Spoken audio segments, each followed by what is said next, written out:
Assalamualaikum warahmatullahi wabarakatuh. Saya Nurmasari Situmeang dari HI FISIP UPN PJ. Saya pengampu mata kuliah Indonesia dalam Ekonomi Politik Internasional.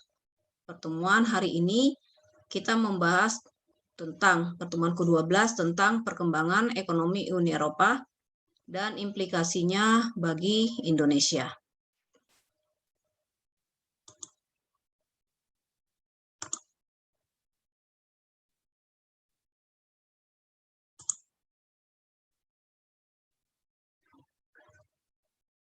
Yang pertama akan kita bahas hubungan kerjasama bilateral Indonesia dan Uni Eropa.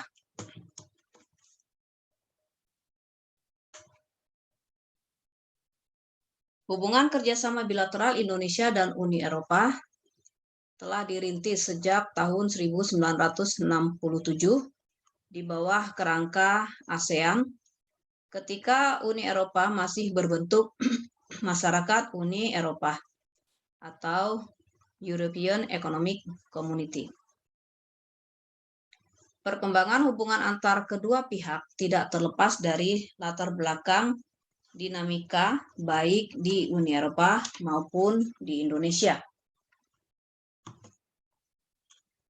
Di satu pihak, perkembangan Uni Eropa selalu disebutkan oleh kegiatan perluasan Uni Eropa sejak tahun 1957 hingga tercapainya Uni Eropa yang menyatukan seluruh negara di Eropa, juga perkembangan situasi keamanan global yang menjadi fokus perhatian bersama negara-negara di Eropa. Nah, sementara itu di Indonesia sedang perkembangan proses demokrasi pasca Soeharto.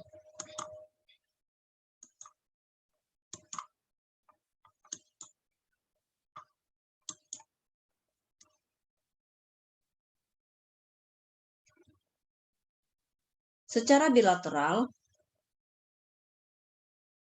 hubungan Indonesia dengan negara-negara anggota Uni Eropa sudah terjalin lama sebelum hubungan Uni Eropa menandatangani kerjasama antar kawasan dengan ASEAN tahun 1980.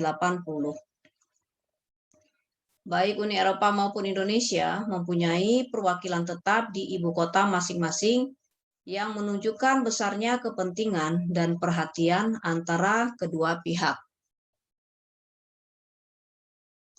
Momentum peningkatan hubungan ekonomi secara signifikan terjadi pada November 2009 ketika Indonesia dengan European Union menandatangani Framework Agreement on Comprehensive Partnership and Cooperation atau PCA.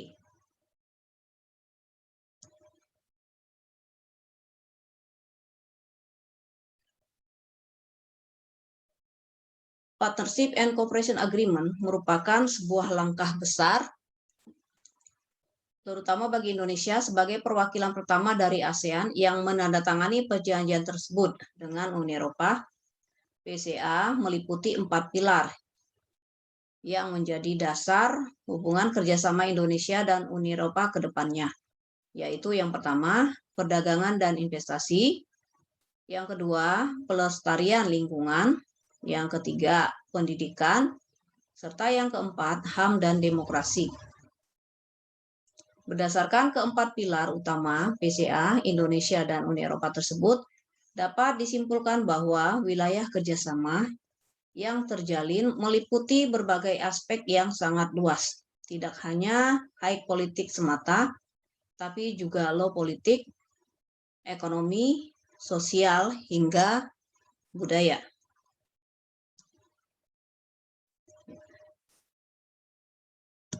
Perjanjian ini meneguhkan dasar-dasar kerjasama kedua pihak di masa yang akan datang dan menjadi modal untuk peningkatan dan perluasan hubungan di masa yang akan datang. Perjanjian sejenis ini baru pertama kalinya dilakukan Uni Eropa dengan negara di Asia Tenggara.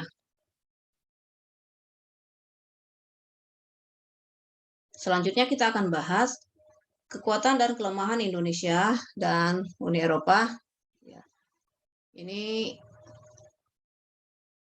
sebagai mitra dalam kerjasama ekonomi.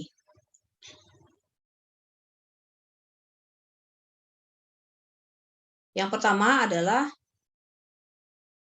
kita berbicara tentang kekuatan.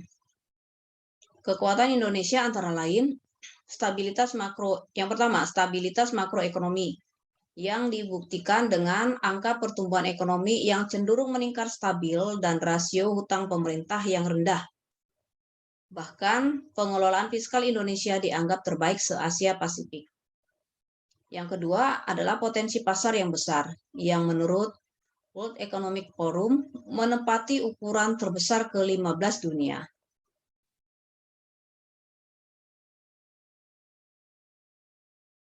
Besarnya pasar Indonesia ini juga diikuti daya beli yang makin besar dari kelas menengah yang semakin berkembang.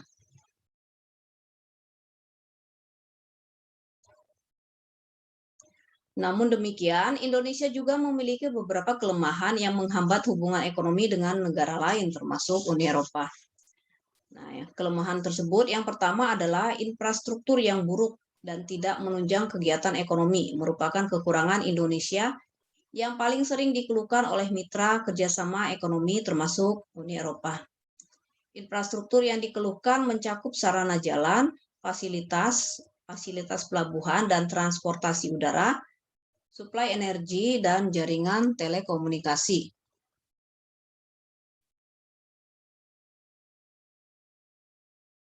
Yang kedua, institusi di Indonesia yang tidak efisien, tidak transparan, dan masih kuatnya budaya dan praktek korupsi yang menjadi hambatan yang menakutkan bagi mitra kerjasama ekonomi. Yang ketiga, penerapan peraturan hak atas kekayaan intelektual atau HKI yang masih lemah di Indonesia. Meskipun demikian, Indonesia sudah mempunyai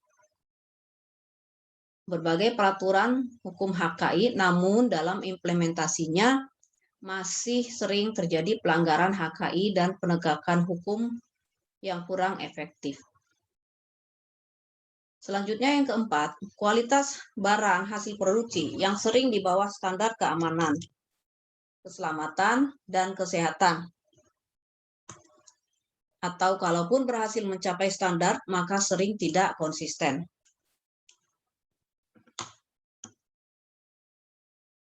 Yang kelima, banyaknya hambatan birokrasi, terutama masalah perizinan yang memakan waktu sehingga cukup sulit dan rumit untuk melakukan aktivitas bisnis di Indonesia.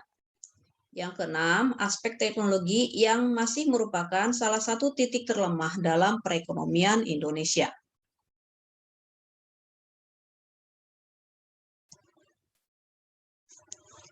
Selanjutnya akan kita bahas kekuatan dan kelemahan Uni Eropa sebagai mitra dalam kerjasama ekonomi.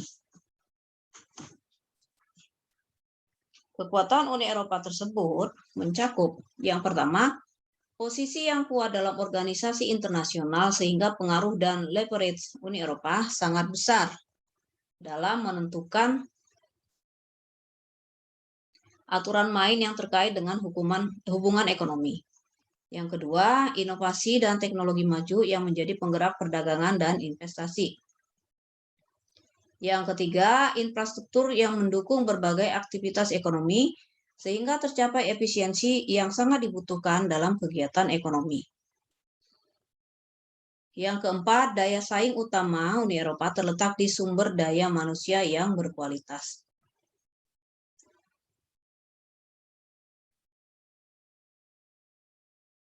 Meskipun secara umum lebih maju, Uni Eropa juga memiliki beberapa kelemahan. Yang pertama, ketidakseimbangan fiskal yang berkepanjangan sehingga mengancam kebangkrutan beberapa negara. Mengingat interdependensi antar anggota Uni Eropa cukup tinggi, terutama 17 negara yang masuk zona euro, resiko contagion meningkat. Selain itu, dalam rangka penanggulangan krisis tersebut, resiko kenaikan pajak untuk memperkuat keuangan negara dan meningkatnya suku bunga pinjaman. Yang kedua, keberagaman negara-negara anggota Uni Eropa sehingga daya saing kemajuan sosial dan ekonomi yang tidak merata terjadi antar negara anggota. Yang ketiga, sistem keuangan Uni Eropa ternyata rentan akibat penggunaan euro yang tidak ditunjang oleh kondisi perekonomian yang setara. Krisis di Eurozone memperlihatkan bahwa penyatuan moneter tanpa penyatuan fiskal sangat berisiko dan rentan. Yang keempat, keberagaman budaya dan bahasa antar negara anggota Uni Eropa yang menghambat mobilitas sumber daya.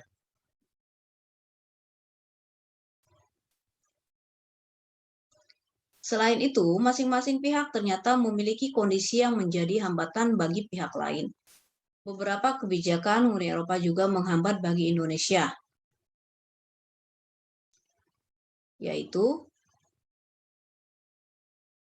perluasan anggota Uni Eropa yang menyebabkan Uni Eropa menjadi inward looking karena mendahulukan negara-negara anggota ketimbang pihak luar, standar mutu yang tinggi, dan potensi pembatasan impor. Kondisi di Indonesia yang menjadi hambatan bagi Uni Eropa adalah: pertama, kebijakan pemerintah Indonesia yang berupaya melakukan penguatan daya saing industri dalam negeri. Kedua, gangguan keamanan terutama terkait aksi unjuk rasa yang menandakan berjalannya proses demokrasi tetapi ternyata berujung anarkis, membawa dampak negatif bagi kegiatan perekonomian. Yang ketiga, pasokan energi yang kurang. Dan keempat, kurangnya laboratorium nasional yang berstandar internasional. Berikutnya akan kita bahas perjanjian bilateral Republik Indonesia Uni Eropa di bidang ekonomi. Perjanjian kemitraan sukarela, penegakan hukum, tata kelola perdagangan di bidang kehutanan, ini yang terkait kepada Forest Law Enforcement, Governance and Trade, Voluntary Partnership Agreement, atau kita menyebutnya FLEGT VPA, adalah perjanjian untuk kerjasama penanggulangan perdagangan kayu ilegal dan tata kelola hutan yang berkesinambungan. FLEGT VPA mulai berlaku tanggal 1 Mei 2014 dan lisensi FLEGT operasionalisasi tanggal 15 November 2015. Yang kedua, perjanjian horizontal untuk beberapa aspek jasa penerbangan yang mengatur tentang elemen-elemen jasa penerbangan seperti penyedia keselamatan penerbangan dan peraturan pajak emisi perdagangan bagi maskapai Indonesia di wilayah Uni Eropa. Perjanjian ditandatangani tanggal 29 Juni 2011 dan Indonesia ratifikasi perjanjian melalui Perpres nomor 88 tahun 2016 yang disahkan tanggal 31 Oktober 2016. Yang ketiga, perjanjian kemitraan ekonomi menyeluruh Indonesia Uni Eropa melalui Comprehensive Economic Partnership Agreement atau yang disebut dengan CEPA. Ini telah dimulai pada tahun 2016.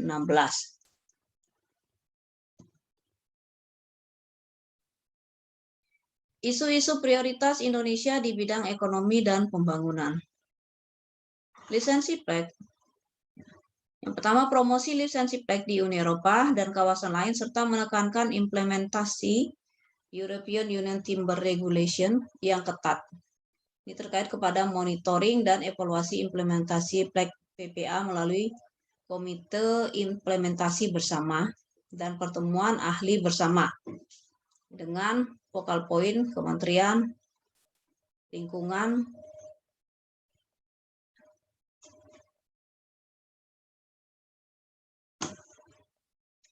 kemudian adalah CEPA.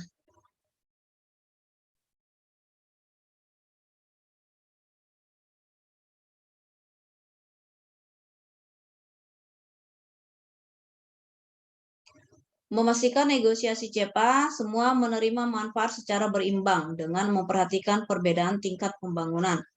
Antara lain, perlu provisi kerjasama dan peningkatan kapasitas yang kuat dan pembukaan sektor jasa dan pengakuan bagi pekerja terampil.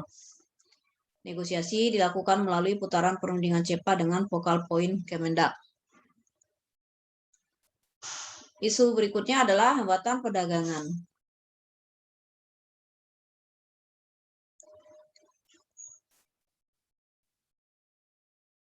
Hambatan perdagangan melakukan kerjasama untuk meningkatkan standar kesehatan dan teknis produk ekspor Indonesia ke Uni Eropa sehingga tidak menjadi hambatan perdagangan.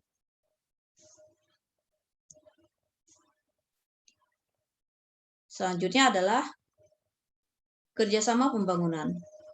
Mengelola kerjasama pembangunan yang terbatas dan menetapkan bentuk dan format kerjasama pembangunan yang baru dengan Uni Eropa. Berikutnya adalah bisnis. Meningkatkan dialog dengan kalangan bisnis Indonesia dan Uni Eropa dan meningkatkan partisipasi swasta dalam CEPA. Kemudian perhubungan. Meningkatkan kerjasama keselamatan penerbangan menuju pencabutan larangan terbang seluruh maskapai Indonesia. Selanjutnya adalah mekanisme bilateral. Mekanisme bilateral dilakukan melalui kelompok kerja perdagangan investasi dengan focal point Kemendak, kelompok kerja sama pembangunan dengan focal point-nya Bappenas, kelompok kerja lingkungan hidup dan perubahan iklim dengan focal point Kementerian Lingkungan. Kemudian dialog bisnis Uni Eropa dan Indonesia dengan focal point-nya Kadin dan Eurochem.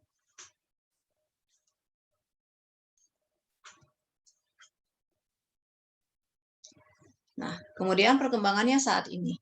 Negara-negara Uni Eropa secara aktif mengadakan perdagangan dengan negara-negara lain di seluruh dunia, termasuk Indonesia dengan negara-negara Asia Tenggara yang lain.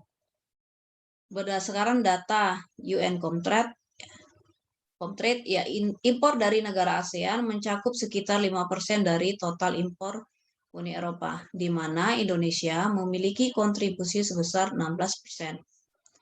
Uni Eropa adalah salah satu importir terbesar untuk produk perikanan dan memiliki permintaan yang tinggi akan sayuran, buah-buahan, bumbu olahan, dan bumbu dapur, peralatan rumah tangga, penggunaan pemrosesan data, audio, dan video merupakan beberapa produk impor utama Uni Eropa di sektor mesin atau alat listrik.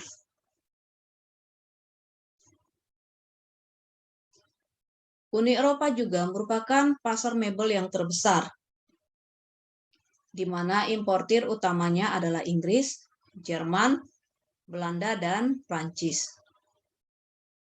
Banyak impor Uni Eropa yang sejalan dengan kepentingan dan potensi ekspor Indonesia, sehingga perjanjian kemitraan ekonomi akan bermanfaat bagi kedua perekonomian tersebut dan akan semakin meningkatkan kemampuan Indonesia untuk menembus pasar Uni Eropa. Secara umum, neraca perdagangan Indonesia tahun 2020 mengalami surplus 21,74 miliar dolar Amerika Serikat, didukung oleh total nilai ekspor 163,31 miliar dolar Amerika Serikat dan total nilai impor 141,57 miliar dolar Amerika Serikat. Hal ini dikarenakan faktor kinerja ekspor didukung kenaikan permintaan dan harga komoditas andalan Indonesia seperti batu bara dan kelapa sawit.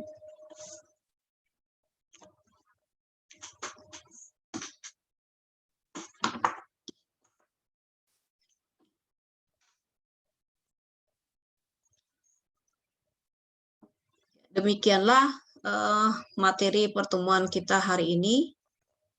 Kurang lebihnya mohon maaf. Ya, saya sudahi. Saya tutup. Assalamualaikum.